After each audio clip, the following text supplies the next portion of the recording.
ഇന്നൊരു ഇടിയൻചക്ക തോരനുണ്ടാക്കാം. ഇടിയൻചക്ക നാട്ടിൽ നിന്ന് വന്നതാണ്, നാട്ടിൽ നിന്ന് കൊടുന്നതാണ്, നമ്മുടെ വീട്ടിലുണ്ടായതാണ്.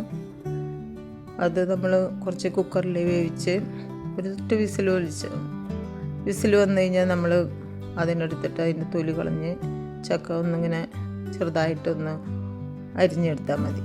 അല്ലെങ്കിൽ നമ്മൾ കുക്കറിൽ മറ്റേ ചോപ്പറിലിട്ടിട്ട് ചോപ്പ് ചെയ്താലും മതി. ചോപ്പ് ചെയ്തിട്ട് നമ്മൾ കടുക്, ഇഞ്ചി, സവോള, ഉണക്കമുളക്, വെളുത്തുള്ളി, മുളകും പൊടി, ഇടിച്ച മുളകും പൊടിയാണ് കേട്ടോ, കുറച്ച് തേങ്ങ, ഉഴുന്ന്, മഞ്ഞൾപ്പൊടി, കടുക് എന്നിവ ശരിയാക്കി വെച്ചാൽ ഒരു ഫ്രൈ പാൻ വെച്ച് നമ്മളതിൽ വെളിച്ചെണ്ണ ഒഴിക്കാം. വെളിച്ചെണ്ണ നമ്മൾ നാട്ടിൽ നിന്ന് കൊടുക്കുന്നതാണ് കേട്ടോ. നാട്ടിൽ നമ്മുടെ വീട്ടിൽ ഉണ്ടായ കൊപ്പരയിൽ നിന്ന് ആട്ടിയെടുത്ത ശുദ്ധമായ വെളിച്ചെണ്ണ. അതിൽ ആദ്യം നമ്മൾ കുറച്ച് നല്ല ജീരകം പൊട്ടിക്കണം. അപ്പോൾ നമുക്ക് ഗ്യാസിനും എല്ലാവരും നല്ലതാണ്. കുറച്ച് നല്ല ജീരകം പൊട്ടിക്കുക. അത് കഴിഞ്ഞിട്ട് നമ്മൾ കുറച്ച് കടുക് പൊട്ടിക്കുക. കടുക് ഇട്ടേണ്ടത് നമ്മൾ മറന്നു പറയാം. ഉഴുന്നിട്ടു. ഉഴുന്നും നല്ലപോലെ ചുമക്കി വറക്കണം കേട്ടോ.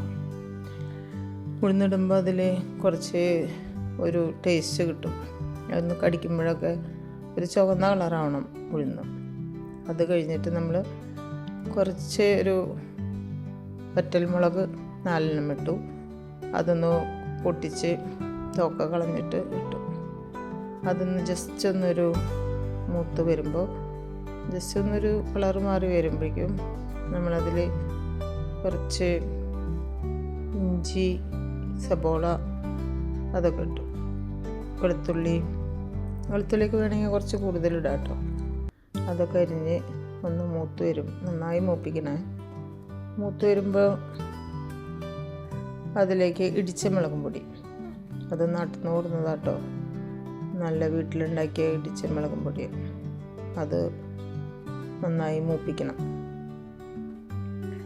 നമ്മൾ പാക്കറ്റിലൊക്കെ മേടിക്കുമ്പോൾ അത് കുരു മുഴുവനോടെ ഉണ്ടാവും. അപ്പോൾ നമ്മൾ സ്വന്തമായിട്ട് കഴുകി ഉണക്കി പൊടിച്ച പൊടിയൊക്കെ ആകുമ്പോൾ കുറച്ചുകൂടി ടേസ്റ്റ് കൂടും. അത് നന്നായി ഒന്ന് മുരിഞ്ഞ് വരണം. നന്നായി ഇളക്കി ഒന്ന് മുരിഞ്ഞ് വരുമ്പോൾ അതിലേക്ക് നമ്മൾ കുറച്ച് തേങ്ങ, മഞ്ഞൾപ്പൊടി ഇടണം. അത് കഴിഞ്ഞിട്ട് അതിലേക്ക് കുറച്ച് തേങ്ങ ചിരകിയതിട്ടാലും കുറച്ച് ടേസ്റ്റ് ഉണ്ടാവും. അപ്പോൾ ഒന്ന് മൂക്കുന്ന വരെ കുറച്ച് തേങ്ങ ഇടും. തേങ്ങ അധികം മൂപ്പിക്കണ്ട, എന്നാലും കുറച്ചൊന്ന് മൂത്ത് വരുമ്പോൾ ഒരു ടേസ്റ്റ് കൂടും. അത് ഒന്ന് ടേസ്റ്റ് ആക്കി മൂപ്പിച്ചതിന് ശേഷം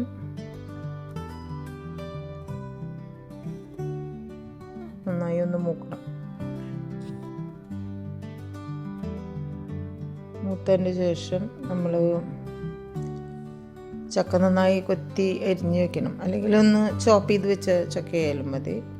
അതിൽ അതൊന്ന് മൂത്ത് വരുമ്പോൾ അതിൽ നമ്മൾ ചക്ക ഇട്ടണം.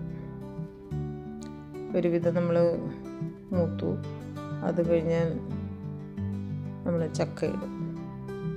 ഒന്ന് ഇങ്ങനെ അധികം മുരിക്കണ്ട, ചെറുതായിട്ട്. പിന്നെ കുറച്ച് ഉപ്പിടണം. ഉപ്പിട്ട് കഴിഞ്ഞിട്ട് നമ്മൾ ഒന്ന് ഇളക്കി ചക്കയിൽ ഒരു തെറ്റി ഉപ്പ് മുന്നേ നിൽക്കണം. എന്താണെന്ന് വെച്ചാൽ ചക്കയിൽ ഉപ്പിട്ടിട്ടില്ല. അപ്പോൾ വേണമെങ്കിൽ ഒരു തരി ഉപ്പിട്ടിട്ട് നമുക്കൊന്ന് വേണമെങ്കിൽ പുഴുകാം. അല്ലെങ്കിൽ ഇങ്ങനെ നമ്മൾ അരിഞ്ഞെടുത്തിട്ട് ഉപ്പിട്ടാലും മതി വേവിക്കുമ്പോൾ.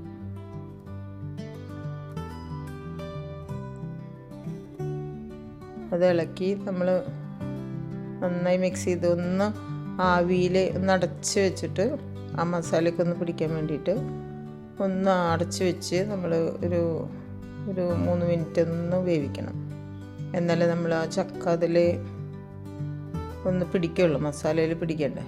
ആ മസാലയിൽ പിടിച്ചിട്ട് നമ്മളെടുത്ത് അത് റെഡിയാക്കിയിട്ട് നമ്മൾ വല്ല മീൻകറി കൂട്ടിയിട്ടോ വല്ല ചിക്കൻ കറി കൂട്ടിയിട്ടോ ഒക്കെ കഴിക്കാം. കഞ്ഞിക്കായാലും ടേസ്റ്റ് കേട്ടോ. എല്ലാം നല്ലതാണ്, പിള്ളേർക്കും നല്ലത്. ചക്കത്തോരൻ.